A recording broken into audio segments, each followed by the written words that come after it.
Science with சாம், அறிவியல் அறிவோம். நிறைய பேர் ஒரு கேள்வி கேட்குறாங்க. எப்படி ஆய்வு கட்டுரைகளை சமர்ப்பிப்பது? இல்லைன்னா பிரசுரிப்பது? எனக்கு ஒரு புதிய ஆய்வு ஒரு சிந்தனை இருக்கு. ஒரு புதிய அறிவியல் சிந்தனை இருக்கு. இதை எப்படி நான் ஒரு ஆய்வு கட்டுரையா சமர்ப்பிப்பது? அப்படின்ற ஒரு கேள்வி இருக்கு. நிறைய பேர் அவங்களுடைய ஆய்வு சிந்தனைகளை எனக்கு அனுப்பிச்சு விடுறாங்க. எனக்கு அந்த அளவுக்கு புதிய ஆய்வுகளை சிந்திக்கிற அளவுக்கு எனக்கு உண்மையிலேயே அறிவு கிடையாது. ஆக்சுவலா. அதனால தான் சில பேருடைய அவங்களுடைய மின்னஞ்சலுக்கு நான் பதில் கூட அனுப்புறதில்ல. நீங்க என்ன பண்ணலாம் அப்படின்னா, உங்களுக்கு ஒரு ஆய்வு சிந்தனை இருந்தது அப்படின்னா, நீங்க அத ஒரு இணையதளம் மூலமா உங்களுடைய ஆய்வை நீங்க சமர்ப்பிக்கலாம். வெவ்வேறு இடங்கள்ல சமர்ப்பிக்கலாம். அதுக்கு நீங்க பெரும்பாலும் ஒரு பல்கலைக்கழகமோ, கல்லூரியோ இந்த மாரி ஒரு அகாடமிக் இன்ஸ்டிடியூஷன்ஸ் ஒரு கல்வி நிறுவனங்கள சார்ந்திருந்தீங்கன்னா, அதனுடைய சமர்ப்பிப்பது ஈஸி. இல்லை என்றால் நீங்க வீட்ல இருந்து கூட ஒரு தனி இண்டிபெண்டன்ட் ரிசர்ச்சராவும் அத சமர்ப்பிக்கலாம். பட் அது கொஞ்சம் கடினம். அதனால நீங்க எப்பொழுதுமே உங்களுடைய ஆய்வு நீங்க வச்சிருந்தீங்கன்னா, அத நீங்க எப்படியாவது ஒரு கல்லூரியோ, பல்கலைக்கழக பேராசிரியரோட இணைந்து சமர்ப்பிப்பது கொஞ்சம் சுலபம். ஆ சில பேர் ஆய்வுல இருக்கவங்களுக்கு இந்த வீடியோ ஒருவேளை போரிங்கா இருக்கலாம். அத பத்தி அந்த ஒரு சுத்தமா ஐடியா இல்லாதவங்களுக்காக தான் இந்த வீடியோ. இதுல நான் நேரடியாவே டெமான்ஸ்ட்ரேஷனே காட்டலாம்னு நினைக்கிறேன். எப்படி போய் நம்ம பண்ணலாம் அப்படின்னு சொல்லிட்டு. முதலாவது எதுக்கு ஆய்வு கட்டுரை ரொம்ப முக்கியம் அப்படின்னா, எந்த ஆய்வு ஆராய்ச்சியாளர்கள், ஒரு நோபல் பரிசு விஞ்ஞானிகள் எல்லாமே அவங்களுடைய ஆய்வு சிந்தனையை அவங்க உலகத்துக்கு அறிவிக்கணும்னா, அவங்களுக்கு ஒரே ஒரு வாய்ப்பு என்னன்னா, அந்த ஆய்வு கட்டுரை சமர்ப்பிப்பதான். இது ஒரு எடுத்துக்காட்டு பார்த்தீங்கன்னா, 1935ல ஐன்ஸ்டைன் ஆய்வு கட்டுரை சமர்ப்பிச்சது. அப்ப அவர் அமெரிக்கால இருந்தார். பிரின்ஸ்டன் பல்கலைக்கழகத்துல இன்ஸ்டிடியூட் ஆஃப் அட்வான்ஸ் ஸ்டடியில அங்க அமெரிக்கால இருந்ததுனால அவர் டைரக்டா அந்த இன்ஸ்டிடியூட் பேரை போட்டே அவர் சப்மிட் பண்ணிட்டாரு. இது 1935ல. ஆனா எடுத்த உடனே ஒரு பல்கலைக்கழகத்துல சேரல. 1905ல பாத்தீங்கன்னா இதே மாதிரி ஒரு ஆய்வு கட்டுரை சமர்ப்பிச்சாரு ஐன்ஸ்டைன். அப்ப பாத்தீங்கன்னா அவர் இந்த மாதிரி எந்தவித பல்கலைக்கழகம் கல்லூரியும் சேராதனால அவர் ஜஸ்ட் என்ன பண்றேன்னா பேர்ன் சுவிட்சர்லாந்து, அந்த சுவிட்சர்லாந்து தலைநகரத்துல ஒரு பேட்டன் கிளார்க்கா வேலை பார்த்ததுனால வெறும் அந்த ஊரை போட்டே அவர் அந்த ஆய்வு கட்டுரையை சமர்ப்பிச்சாரு. அதுக்கு தான் பின்னாடி நோபல் பரிசு கிடைச்சது. நான் இணையதளம் வழியாகவே எப்படி ஆய்வு கட்டுரையை சமர்ப்பிக்கலாம் அப்படின்னு சொல்லிட்டு ஒரு சின்ன எடுத்துக்காட்டோட தான் சொல்லலாம்னு இருக்கிறேன். ரொம்ப சுருக்கமான வீடியோல நீங்க இதே மாதிரி நீங்க எல்லாத்துக்கும் பின்பற்றலாம். ஒரு சுருக்கமான ஒரு வீடியோ மட்டும் உங்களுக்கு சொல்லணும்னு விரும்புறேன். ஸோ நம்ம இணையதளத்துக்குள்ள போயிடலாம். ஸோ இதுதான் என்னுடைய ப்ரௌசர். ஸோ நீங்க நிறைய பேருக்கு கூகுள் தெரிஞ்சிருக்கும். பட் கூகுள் ஸ்காலர்னு ஒன்று இருக்கு. ஆய்வு கட்டுரை ஆய்வு பண்றவங்களுக்கு தெரியும். கூகுள் ஸ்காலர்ன்றது ரொம்ப முக்கியமானது. ஒருவேளை நீங்க உங்களுக்கு ஆய்வு சிந்தனை இருக்கு அப்படின்னா, இது ஏற்கனவே இந்த சிந்தனை மற்றவங்களுக்கு இருந்திருக்கும்ல. அவங்க ஒருவேளை இந்த ஆய்வு கட்டுரையை ஏற்கனவே சமர்ப்பிச்சிட்டாங்க. இந்த ஆய்வு இதே மாதிரி அறிவியலை ஏற்கனவே பண்ணியிருக்காங்கன்னா, அதை நீங்க தேடி கண்டுபிடிக்க வேண்டியது இந்த கூகுள் ஸ்காலர். இது ஒரு நல்ல இணையதளம். நிறைய மற்ற வெப்சைட்லயும் நீங்க தேடலாம். கூகுள் ஸ்காலர் ஒரு சின்னதான எளிமையான ஒரு தேடலுக்கான ஒரு வெப்சைட் இணையதளம். நீங்க அதில் பின்பற்றலாம். இதுல நீங்க வேற வேற சயின்டிஸ்ட கூட நீங்க தேடி பார்க்கலாம். ஆல்பர்ட் ஐன்ஸ்டைன் இறந்து இத்தனை வருஷம் ஆனாலும் கூட அவருடைய ஆய்வு கட்டுரைகளை ஃபுல்லாவே இந்த கூகுள் ஸ்காலர்ல தொகுத்திருப்பாங்க. ஸோ அதனால தான் நான் சொல்றேன், இந்த கூகுள் ஸ்காலர்ன்றது ரொம்ப முக்கியம். இதனுடைய ஆய்வு கட்டுரையை நீங்க பாத்தீங்கன்னா, நீங்க எத்தனை பேர் அதை சைட் பண்ணியிருக்காங்க, எத்தனை பேர் அவங்களுடைய ஆய்வு கட்டுரையை படிச்சிருக்காங்க, எத்தனை வருஷத்துல பண்ணியிருக்காங்க, இப்ப கடைசி எந்த வருஷத்துல பண்ணியிருக்காங்க, எந்த அவருடைய ஆய்வு கட்டுரையை அதிகமான பேர் பயன்படுத்தியிருக்காங்க அப்படின்ற எல்லா தகவலையுமே இதுல நீங்க தெரிஞ்சுக்கலாம். இது ஆல்பர்ட் ஐன்ஸ்டைன் மாதிரி பெரிய ஆட்களுக்கு மட்டும் கிடையாது. எந்த ஒரு ஆராய்ச்சியாளருமே இதுல ஒரு ஆய்வு கட்டுரையை வச்சிருந்தாங்கன்னா அது அதுல இருக்கும். ஒரு எடுத்துக்காட்டு பாத்தீங்கன்னா, என்னுடைய ஆய்வு பக்கம் இது. இதே கூகுள் ஸ்காலர்ல என்னுடைய ஆய்வு கட்டுரைகள் எல்லாமே இருக்கு. இது நீங்க வருஷம் பிரகாரம் போட்டுக்கலாம். இந்த வருடம் மொத்தம் நான் ஒரு 5 ஆய்வு கட்டுரையை நாங்க என்னுடைய மாணவர்களோட சேர்ந்து போட்டிருக்கோம். அதோடைய ஆய்வு கட்டுரையை நீங்க பாத்துக்கலாம். ஸோ என்ன துறையில இவங்க ஒர்க் பண்றாங்க, எந்தெந்த வருஷம் என்னென்ன பண்ணியிருக்காங்க அப்படின்றத எல்லா தகவலுக்குமே நீங்க பண்ணிக்கலாம். அதனால இந்த கூகுள் ஸ்காலர் நீங்க உங்களுடைய ஆய்வு ஏற்கனவே மற்றவங்க பண்ணியிருக்காங்களான்றது மட்டும் இல்லை, இதே மாதிரி மற்ற ஆய்வாளர்கள் இப்ப நீங்க திடீர்னு ஒரு ப்ரொஃபஸர், நீங்க ஏதோ பல்கலைக்கழகத்துல ஒரு ப்ரொஃபஸரோட பேரை கேள்விப்படுறீங்க, அந்த ப்ரொஃபஸர் என்ன ஆராய்ச்சி பண்ணியிருக்காரு அப்படின்றத நீங்க இதுல எளிமையா தேடினீங்கன்னா உங்களுக்கு தெரிஞ்சிடும். இப்ப நீங்க ஒரு ஆய்வு ஒரு சிந்தனை வந்துருச்சு. இப்ப நீங்க என்ன பண்றீங்க, கூகுள் ஸ்காலர்ல தேடிட்டீங்க. உங்களுடைய அறிவியல் சிந்தனையா யாருமே பண்ணல, நீங்க தான் ஒரு புதிய ஒரு சிந்தனையோட வந்திருக்கீங்க. ஒரு ஒரு எடுத்துக்காட்டு சொல்லணும்னா, இப்ப ஒரு சோலார் செல்லுக்கு ஒரு திறன் ரொம்ப அதிகமான பயங்கரமான திறனோட நீங்க ஒரு திறனை நீங்க கண்டுபிடிச்சிட்டீங்க. ஒரு 50% நீங்க திறனை கண்டுபிடிச்சிட்டீங்க. உலகத்துல யாருமே அந்த மாதிரி திறனை கண்டுபிடிக்கல. இப்ப நீங்க என்ன பண்றீங்க, இதை நீங்க எல்லாம் தேடி பாத்தீங்க, யாருமே 50% கண்டுபிடிக்கல. நீங்க ஏதோ ஒரு புதிய ஆராய்ச்சி முடிவுகளை வச்சிருக்கீங்க. இது எப்படி நீங்க பிரசுரிக்கிறேன்னு சொல்லிட்டு அதுக்கு லிஸ்ட் ஆஃப் பப்ளிஷர்ஸ் இருக்காங்க. இதே மாரி இப்ப நம்ம ஊர்ல வந்து செய்தித்தாள் பப்ளிஷ் பண்றவங்க இருக்காங்கல்ல. தினமலர், தினத்தந்தி, தினமணி, தினகரன், இதே மாரி நக்கீரன், ஆனந்த விகடன் இந்த மாரி ஏகப்பட்ட பிரசுரிப்பாளர்கள் இருக்க மாரி, அறிவியலுக்கும் கிட்டத்தட்ட ஆயிரக்கணக்கான பிரசுரிப்பவர்கள் இருக்காங்க. அதுல சில பேர் பிரபலமா இருப்பாங்க, சில பேர் பிரபலம் இல்லாத இருப்பாங்க, சில பேர் காச குடுத்து ஏமாத்துவாங்க, காச வாங்கி ஏமாத்துவாங்க. இந்த மாரி ஏகப்பட்ட விஷயங்கள் இருக்கு. 1000க்கு மேல இருக்கு. அது வந்து ஆனா குறிப்பிட்ட ஒரு எண்ணிக்கையில இல்ல. அதுல முக்கியமான சில பப்ளிஷர்ஸ் பார்த்தீங்கன்னா இவங்கலாம். இதுல ஒரு முக்கியமானது பார்த்தீங்கன்னா எல்சேவியர். ஸோ இவங்கலாம் பிரசுரிக்கிறவங்க. இதுல பார்த்தீங்கன்னா ஸ்பிரிஞ்சரு, இதுல நேச்சரு, இதுல பயோமெட்ரி, இதே மாரி சயின்ஸ் இருக்கு. இந்த மாரி ஏகப்பட்ட வைலி, கேம்பிரிட்ஜ் இந்த மாரிலாம் பப்ளிஷர்ஸ் இருக்காங்க. இந்த பப்ளிஷருக்குள்ள பல ஜேர்னல் இருப்பாங்க. இப்ப ஜேர்னல்ன்றது என்ன அப்படின்னா, இப்ப ஃபார் எக்ஸாம்பிள் இப்ப எல்சேவியர் பார்த்தீங்கன்னா, எல்சேவியர் வந்து ஏதோ இயற்பியல் மட்டும் பண்ண மாட்டான். அதே மாரி இயற்பியல் பண்ணுவான், ஒருவேளை மெட்டீரியல் சயின்ஸ் பண்ணுவான், கணிதத்துறையில பண்ணுவான், வேதியியல்ல பண்ணுவான், மருத்துவத்துல பண்ணுவான். ஏகப்பட்ட துறைய சேர்ந்து பிரசுரிக்கிறவன் தான் ஒரு எல்சேவியர்னு இருப்பான். அப்ப இந்த எல்சேவியருக்குள்ள எவ்வளவு பப்ளிஷர் இருப்பாங்கன்னு பார்த்தீங்கன்னா, கிட்டத்தட்ட 2900 ஜேர்னல்ஸ் இருக்காம்.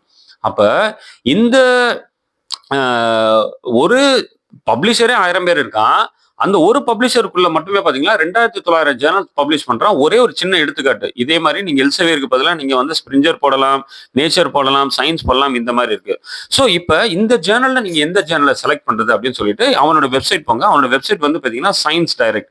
ஒரே ஒரு எடுத்துக்காட்டு தான். நீங்க ஒவ்வொன்னையும் நீங்க தேடலாம். சயன்ஸ் டைரக்ட்ல நீங்க என்ன பண்ணலாம், நீங்க அதுல போயி உங்களுக்கு தேவையான ஒரு தேடல் நீங்க பண்ணலாம். ஒருவேளை உங்களோட ஆராய்ச்சி நீங்க ஏற்கனவே நீங்க யாராவது பண்ணியிருக்கா அப்படின்னு தேடணும்னா, ஒரு எடுத்துக்காட்டு நீங்க சோலார் செல்ன்னு சொன்னேன்ல, நீங்க சோலார் செல்ல தேடினீங்க அப்படின்னா, நீங்க சோலார் செல்ல பத்தி பயங்கரமான ஒரு ரிசல்ட் வரும். நீங்க சர்ச் பண்ணீங்கன்னா, நீங்க சமீபத்துல இருக்க ஆராய்ச்சி முடிவுகள் தான் வரும். இப்ப ஃபார் எக்ஸாம்பிள் சமீபத்திய ஆராய்ச்சி முடிவுகள் பார்த்தீங்கன்னா, 2025 2025ல இருந்து எவ்வளவு ஆய்வு கட்டுரைகள் வந்திருக்கு பாருங்க. டிசம்பர் 2025, 2026லாம் போயிருச்சு. ஸோ இந்த மாதிரி ஆய்வு கட்டுரைகள் ஏகப்பட்ட ஆய்வு கட்டுரைகள் வரும். நீங்க இதை தேடிக்கலாம். இது ஒரு அருமையான பக்கம். இதே மாதிரி ஒருவேளை நீங்க வந்து உங்களுக்கு தெரிஞ்ச ஒரு ஆராய்ச்சியாளர் சோலார் செல்ல பண்றவர் தேடுறாருன்னா, அவருடைய பேரை போட்டு கூட தேடிக்கலாம். இப்போ ஒரு எடுத்துக்காட்டுக்கு என்னோட பேர் போனோம்னா, இந்த இடத்துல நீங்க சாமுவேல் போட்டீங்கன்னா உங்களுக்கு அது வரும். ஸோ வேற வேற பேர்ல நீங்க தேடலாம். நீங்க உங்களுடைய குறிப்பிட்ட அந்த 2900 ஜேர்னலையும் தேடுறதுக்கு பதிலாக ஒரு குறிப்பிட்ட ஜேர்னல்ல நீங்க தேடலாம். இந்த மாதிரி ஜேர்னல்லாம் இருக்கு. என்னுடைய ஆய்வு கட்டுரை நான் காமிச்ச மாதிரி நான் இப்ப சமீபத்தில் பாத்தீங்கன்னா இதுல இந்த செராமிக் இன்டர்நேஷனல்ன்றதுல வந்து நான் பப்ளிஷ் பண்ணேன். அதுல பிரசுரிச்சேன். ஏன் அப்படின்னா எங்களுடைய ஆய்வு கட்டுரை வந்து இந்த இந்த புதிய ஆய்வு முடிவுகள் வந்து என்னுடைய மாணவர்கள் பண்ணதுல வந்து யாருமே உலகத்துல பண்ணாத அப்படின்றத நாங்க பயங்கரமா அதை அனலைஸ் பண்ணி இதுல நாங்க ஒரு ஆராய்ச்சி பண்ணோம். அந்த ஆராய்ச்சியான முடிவுகளை வந்து இந்த செராமிக் இன்டர்நேஷனல் ஜேர்னல்ல நாங்க வந்து பிரசுரிச்சோம். இப்ப இதுதான் நாங்க பிரசுரிச்சோம் ஆய்வு கட்டுரையுடைய அந்த ஆய்வு கட்டுரை. நாங்க பப்ளிஷ் பண்ண ஆய்வு கட்டுரை. ஸோ இது வந்து ஒரு பெரிய பக்கம், ஒரு 40 பக்கம். என்னுடைய மாணவர் நிதிஷ்குமார்ன்றவர் ரொம்ப அருமையா அதை ஆராய்ச்சி பண்ணி இதை வந்து அவர் பிரசுரிச்சிருக்காரு. ஸோ இந்த இதை இப்போ செப்டம்பர் 2025 இது வெளியில வந்திருக்கு. இதை நாங்க எப்படி இதை ப்ராசஸ் பண்ணோம் அப்படின்னா, இந்த செராமிக் இன்டர்நேஷனல் ஜேர்னல்ன்றதுக்குள்ள நாங்க உள்ள போய் பார்த்தோம். உள்ள போய் பார்த்துட்டு அந்த ஜேர்னல் எப்படிப்பட்ட ஜேர்னல், இந்த மாதிரி ஆய்வு கட்டுரைகளை அவங்க ஏத்துப்பாங்களான்னு சொல்லிட்டு நாங்க பார்த்தோம். இப்போ இவங்களோட இம்பாக்ட் ஃபேக்டர் பார்த்தீங்கன்னா 5.6. இது வந்து நல்ல இம்பாக்ட் ஃபேக்டர்னு சொல்லுவாங்க. இம்பாக்ட் ஃபேக்டர்ன்றது கிட்டத்தட்ட குறைந்தது 1க்கு மேல இருந்தால் தான் அது நல்ல ஜேர்னல். சிலது அதுக்கு கம்மியா இருந்ததுன்னா அந்த அளவுக்கு நல்ல ஜேர்னல்னு சொல்லுவாங்க. இதுல அவனே போட்டுருவான் பாருங்க, சப்மிட் யுவர் ஆர்டிகல். நீங்க சப்மிட் யுவர் ஆர்டிகல் நீங்க போயிட்டீங்க அப்படின்னா, நீங்க இந்த மாதிரி ஒரு பேஜ் ஓப்பன் ஆகும்.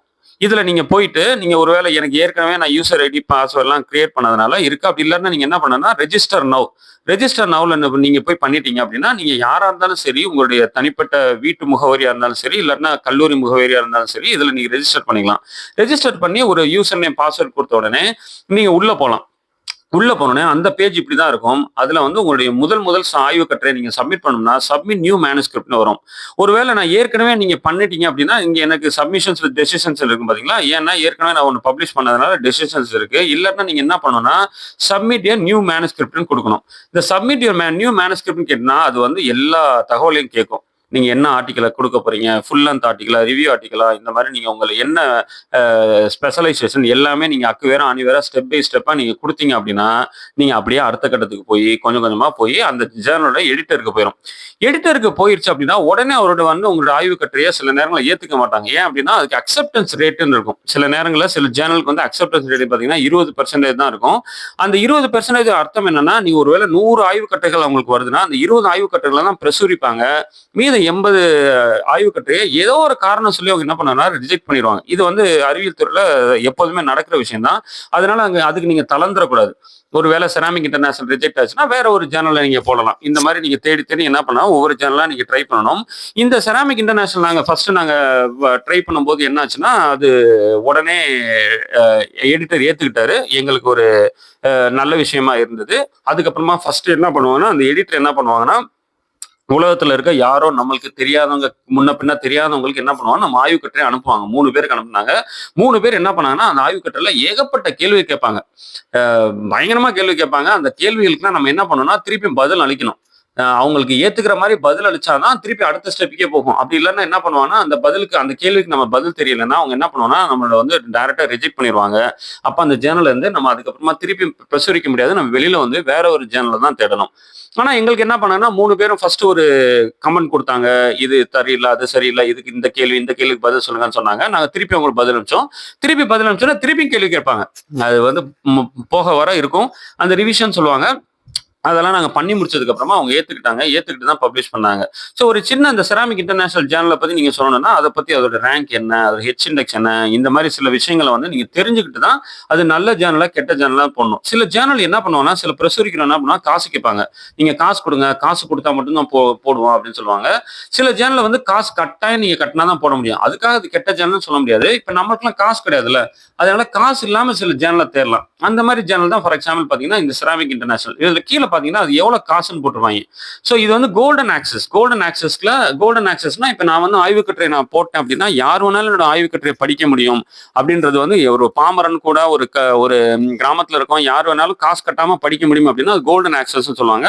அதுக்கு நீங்க கிட்டத்தட்ட $3,800 நான் கட்டணும். $3,800 கிட்டத்தட்ட $4,000 வச்சுக்கோங்களேன். நம்ம இன்னைக்கு தேதி பிரகாரம் கிட்டத்தட்ட 3,50,000 ரூபா வருது. 3,50,000 நம்மகிட்ட காசு கிடையாது. அப்ப என்ன பண்றது? அதுக்கு கீழ ஒரு ஆப்ஷன் வச்சிருக்கான் பாருங்களேன், $0. எதுவுமே நான் காசு கட்டாம கூட போடலாம். காசு கட்டாம போறதுனால என்ன பிரயோஜனம் அப்படின்னா, எனக்கு காசு செலவாகாது. ஆனா என்னுடைய ஆய்வு கட்டுரையை மத்த யாராவது படிக்க விரும்புறாங்க அப்படின்னா, அவங்களுக்கு ஈஸியா அதை பார்க்க முடியாது. அவங்க காசு கட்டினாதான் அந்த ஆய்வு கட்டுரை ஓப்பனே ஆகும். நீங்க மட்டும் எப்படி சார் ஓப்பன் பண்ணீங்க அப்படின்னு கேட்டீங்கன்னா, நான் வந்து என்னுடைய கல்லூரியோட அவங்க மொத்தமா காசு கட்டியிருக்காங்க. அந்த காசு கட்டுறதுனால அது மூலமா நான் ஓப்பன் பண்ணி பார்க்குறேன். அது வந்து எல்லாரும் இப்ப மதுரையில உட்காந்துட்டு நீங்க ஒரு ஃபோன்ல ஓப்பன் பண்ணா அது வராது. ஏன் அப்படின்னா, நான் வந்து இந்த $0 கட்டினதுனால, நீங்க வந்து காசு கட்டினா தான் ஓப்பன் ஆகும். அதுக்கு தான் என்ன பண்ணுவாங்கன்னா, நிறைய பேர் வந்து அவங்களுடைய நண்பர்கள் மூலமா இந்த ஆய்வு கட்டுரைகள்லாம் எனக்கு அனுப்பிச்சு விடு. வெளிநாட்டுல இருக்கவங்க கூட கேட்பாங்க. எங்க ஊர்ல இது ஓப்பன் ஆக மாட்டேங்குது. நீங்க அனுப்பிச்சு விடு அப்படின்னு சொல்லுவாங்க. அதனால இதுதான் உங்களுடைய ஆய்வு கட்டுரையை நீங்க பிரசுரிக்க வேண்டிய ஒரு ஒரு நடைமுறை. சுருக்கமா சொல்லணும்னா, முதல்ல உங்களுடைய ஆய்வை யாருமே பண்ணிருக்கல அப்படின்றத நீங்க நிரூபிக்கணும். அப்படி நிரூபிச்சதுக்கு அப்புறமா எந்த ஆய்வு கட்டுரை, எந்த பிரசுரிப்பாளர் உங்களுக்கு கரெக்டான பிரசுரிப்பாளர்ன்றதை நீங்க கண்டுபிடிக்கணும். அந்த பிரசுரிப்பாளர், அதாவது பப்ளிஷர், அந்த பப்ளிஷருக்குள்ள ஒரு 1000 ஜேர்னல் 2000 ஜேர்னல் இருக்குன்னா அதுல எந்த ஜேர்னல்ன்றதை நீங்க கண்டுபிடிக்கணும். அந்த எந்த ஜேர்னல்ன்றதை நீங்க கண்டுபிடிச்சதுக்கு அப்புறமா தான் நீங்க என்ன பண்ண முடியும்னா, அதை நீங்க எடிட்டருக்கு அனுப்பிச்சு நீங்க அது மூலமா நீங்க பண்ணீங்கன்னா தான் உங்களுடைய ஆய்வு கட்டுரை ஏற்கப்பட்டு, அது வந்து ஏற்கப்பட்டுச்சுன்னு வச்சுக்கோங்களேன், அடுத்த நொடியே உங்களுடைய ஆய்வு கட்டுரை உலகம் ஃபுல்லா இருக்கவங்ககிட்ட பார்க்கலாம். அப்பதான் நீங்க வந்து உலகத்துல நீங்க பிரபலமாவீங்க. உங்களுடைய ஆராய்ச்சியை ஏதோ ஒரு ஆப்பிரிக்கால இருக்கணும், இல்லாட்டினா ஐரோப்பால இருக்கணும், இல்லாட்டினா கென்யால எங்கேயோ ஒருத்தவன், தாய்லாந்துல இருக்கவன், யார் வேணாலும் உங்களை வாசிக்கலாம். அப்படி ஒருவேளை உங்களுடைய ஆய்வு கட்டுரை பின்னாட்களில் ஒரு மிகப்பெரிய புரட்சியா இருந்தது, பின்னாடி ஒரு மனித இனத்துக்கு ஒரு முக்கியமான பங்காற்றிருச்சு அப்படின்னா, அந்த ஆய்வு கட்டுரைக்கு சில அவார்டுகள், விருதுகள் கிடைக்கும். ஏன் அது வந்து நோபல் பரிசா கூட கிடைக்கலாம். அப்படிதான் சில ஆய்வு கட்டுரைகள், நான் இப்ப சமீபத்தில் நம்ம நோபல் பரிசு பார்த்தது கூட 40 வருடங்களுக்கு முன்னாடி கண்டுபிடிச்ச ஆய்வு கட்டுரைக்கு இப்ப நோபல் பரிசு கொடுத்திருக்காங்க. அதனால ஆய்வு கட்டுரைன்றது அறிவியல் துறையில மிக மிக மிக முக்கியம். அதற்கான உங்களுக்கு விருப்பம் இருந்துச்சுன்னா அதை நீங்க தொடர்ந்து பண்ணலாம். நன்றி.